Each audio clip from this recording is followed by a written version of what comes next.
আমরা সবিনয় আমাদের সমস্ত নেতা নেত্রী এবং রাজনৈতিক আধিকারিকদের বলবো,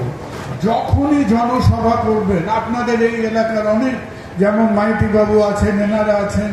যখনই কোনো নেতার জনসভায় যাবেন, আমার অনুরোধ সেই জনসভায় ঢোকার আগে একটা গ্লুকোমিটার রাখবেন এবং সেই জনসভায় ঢোকার আগে ওই যখন বলেন না বুকে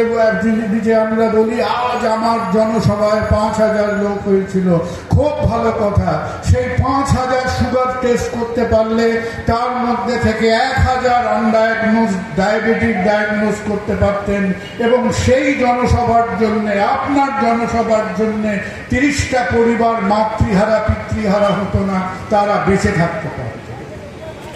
তো সেইভাবে যতক্ষণ না আমাদের চলাফেরা রাজনীতি, যতক্ষণ না সেটা আমাদের জীবনের সঙ্গে মিশছে, আমাদের রোজকার বেঁচে থাকার সঙ্গে সম্পৃক্ত হচ্ছে, ততক্ষণ সেই রাজনীতি, সেই দল, সেই সংসদ, সেই ভোটের সংখ্যাগুলোকে অত্যন্ত অসার এবং অত্যন্ত অর্থহীন বলে মনে হয়।